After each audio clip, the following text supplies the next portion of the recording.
The verse was even finished by Kendrick Damn. Lamar and sent over to him, but they told him that the legal department was different from all the other departments on the invoice and that it was going to be handled. Nothing was handled. Kendrick Lamar got signed to Interscope while this business was going on, continued to blow up, and we're now in January of 2015. God damn. So they left this nigga on red for like 4 years?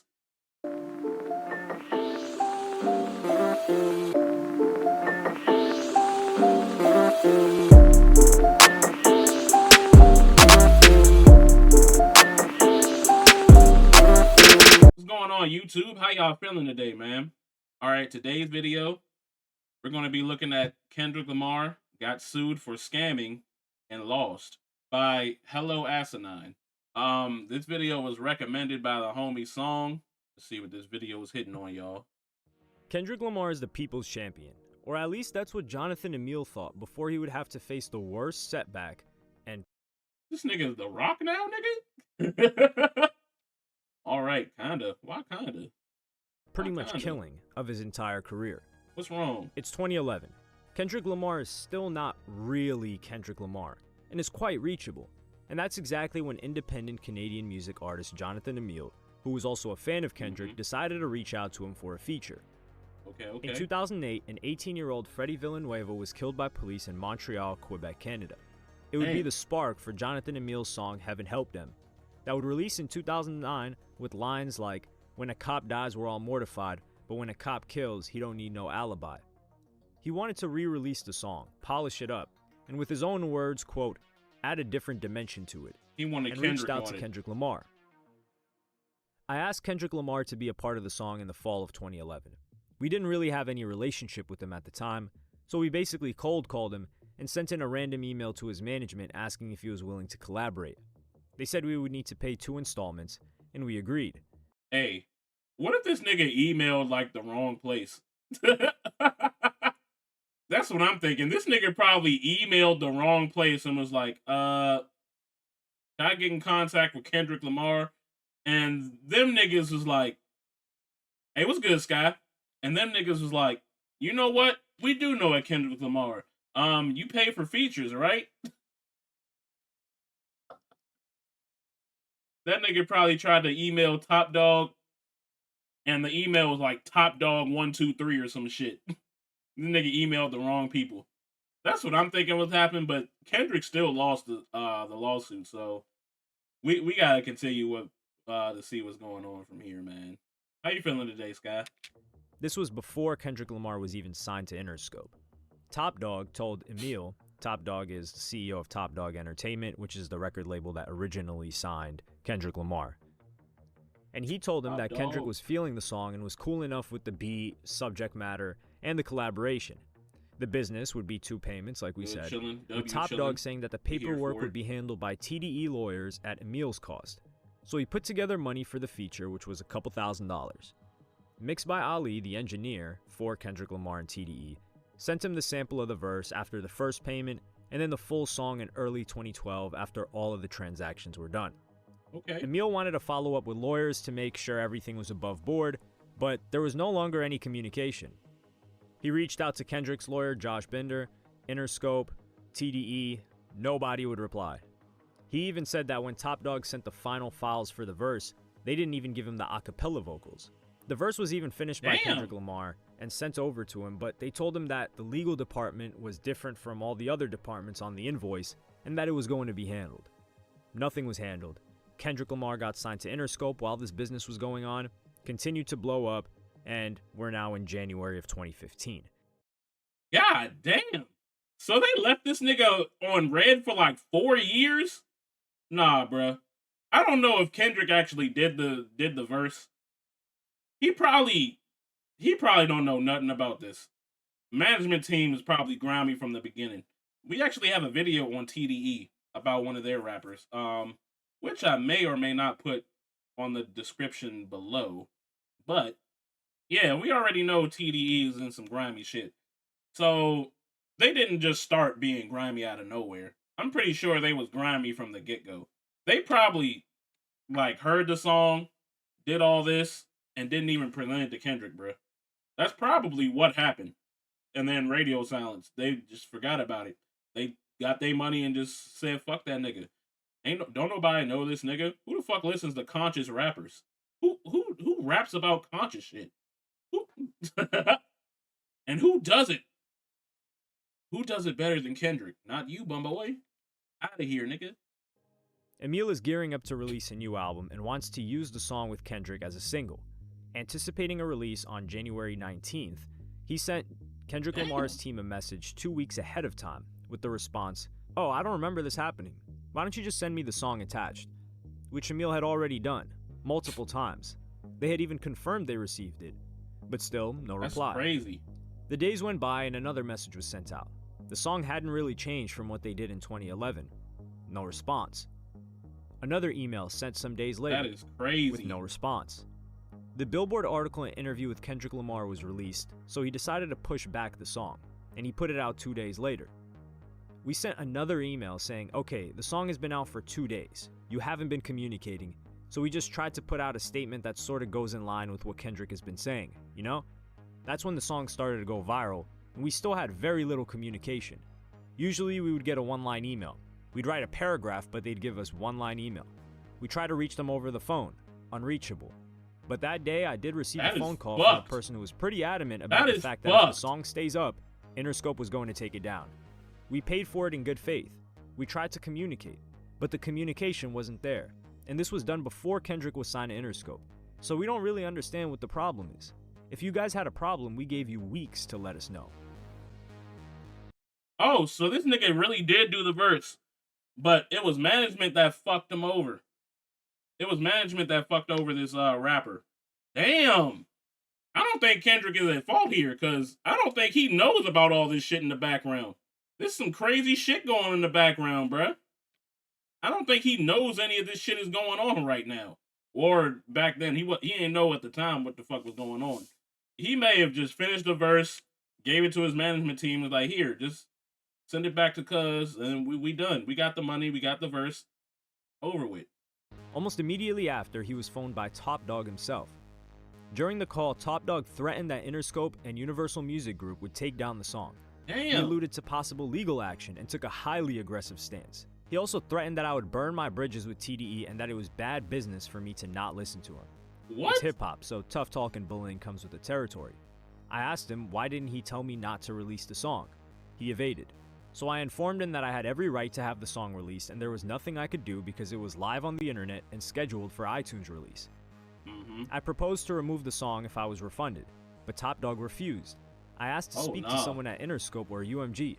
At this point, he became angry and yelled that he was, quote, "the president of Top Dawg Entertainment and he has the final decision." At that point, I said, okay, and informed him that I would act accordingly to my best interest.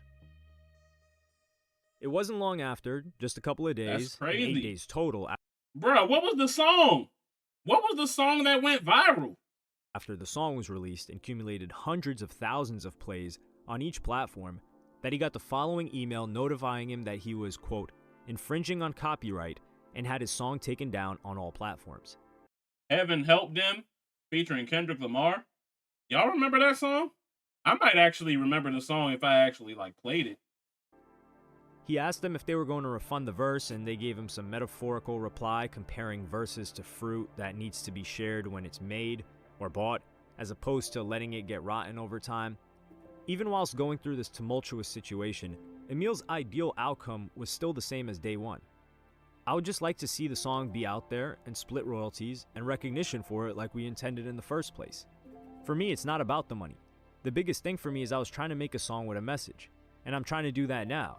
So I'd like the song to be out there so I can represent myself, because it's not his song, it's my song. We own it.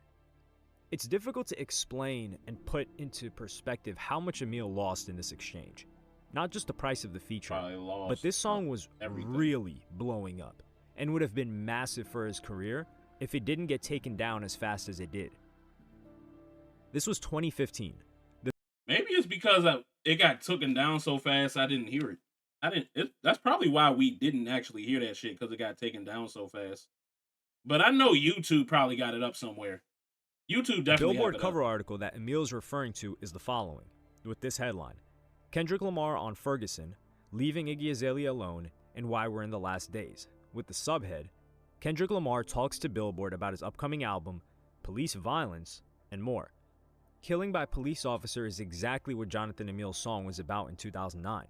And if we take a look at Kendrick's verse on the song, Heaven Help Them, he raps, "They all say the average black man only lived till 25, Pac died at 25. How many kids you know dead at 25? Now that's life, I know 10 that's crumbling in coffins, dead as a doorknob, fresh out of high school, and couldn't find no job, went straight to the grave. It's crazy how the Grim Reaper in love with such tender age." He matches the entire theme of the song, which is black men dying young, police brutality, which was the massive topic of discussion in hip-hop, as well as his Billboard cover story, with Mike Brown being the biggest topic of discussion for months, and Kendrick even explicitly shouts out Johnathan Emile by name on the song. So this was the perfect time for a song like this to be released for Emile, who's independent. Kendrick Lamar was hitting new heights as a mainstream rapper, the topic of discussion in hip-hop was police violence, and the theme of their song together was police violence on youth. That's something that you can't recapture when your song gets taken down almost instantly.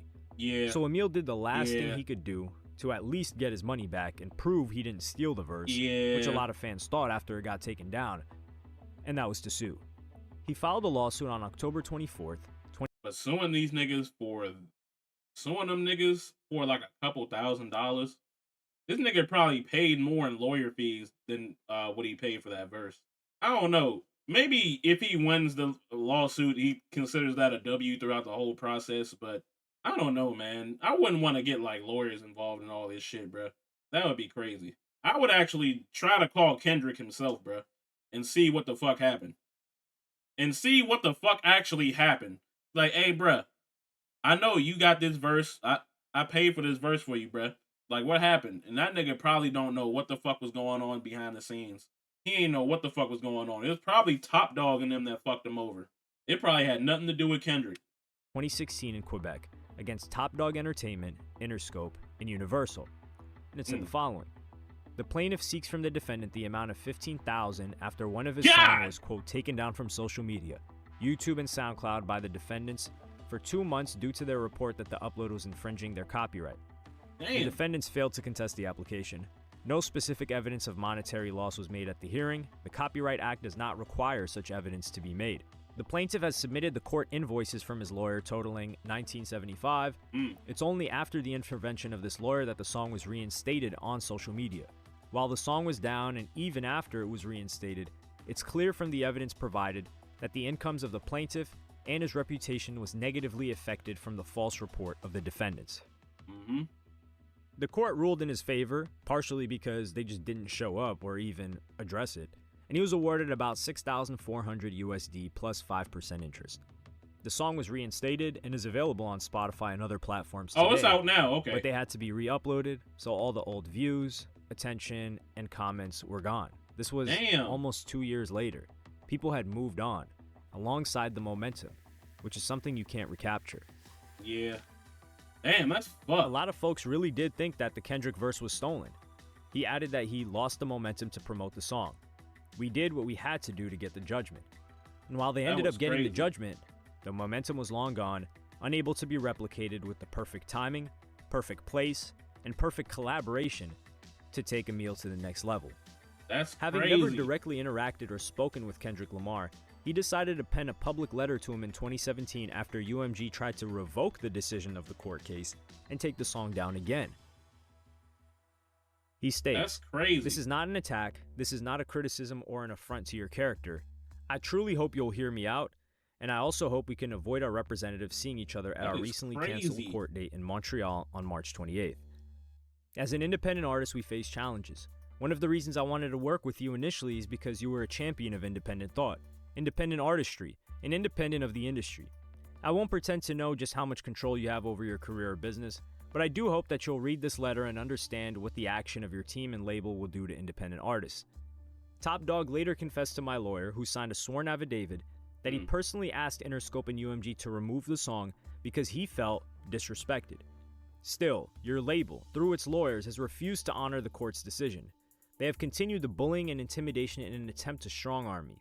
They have since filed a retraction to stay the execution of the judgment. This is crazy. After the judgment was handed down, I was phoned This by is your legal team and I was crazy. asked to enter into a settlement agreement.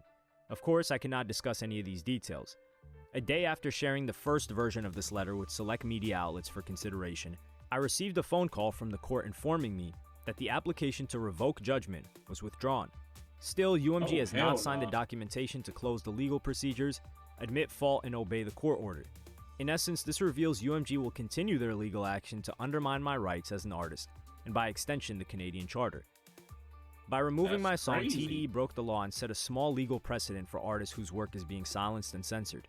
By silencing Heaven Help Them for whatever reason, artistic, business, or personal, you and your team have violated the rights of independent artists and broken the original contract exchange we had. Now, UMG will attempt to have this case thrown out. The special relationship that major labels have with YouTube, SoundCloud, and other services was abused. That's crazy. What TDE did opens the door to hundreds, perhaps thousands, of independent artists being compensated for false copyright claims made by major labels.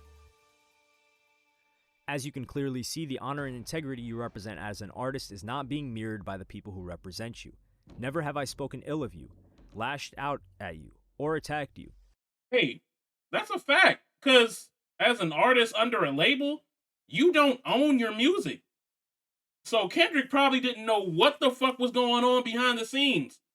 That nigga probably thought, oh, the song just went under the rails or some shit. That nigga probably thinking like, oh, the song didn't do as good as I thought it would. He probably didn't know what the fuck was happening. He didn't know what his label was doing or none of that shit. And that nigga just probably did the verse thinking it was all good and gravy. His label was like, nah, don't release that song, nigga. We gonna strong arm you to never release that song ever again, cuz. And they was like, you know what? You're right, bruh. You're right. This is simply because I truly believe we're not enemies or even adversaries, as we both fight oppression, injustice, and share our perspectives on the human condition with the world in our respective forms. I will continue to be in solidarity with you, but I will appeal to your greater sensibilities and ask you to honor our original agreement and hold your representatives to account. I can only hope you have this type of influence over these processes. To give credit to Kendrick Lamar, he seemed rather distant from everything that was going on since the beginning, other than recording the feature, and with this going to press outlets, either Kendrick Lamar saw it and told his team to fall back, or the more likely cases, his label and team saw how much worse their perception would be, and in part Kendrick Lamar's perception would be, as the people's champ, if they continue to try and drag this on legally by any means they have to try and keep the song down.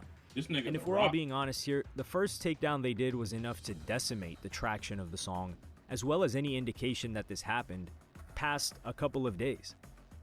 The truth is, they got bad press for, 3-4 days. They allowed the song to stay up, and it was forgotten about. But had they decided to keep dragging it along in court, it would have been a case that people could follow.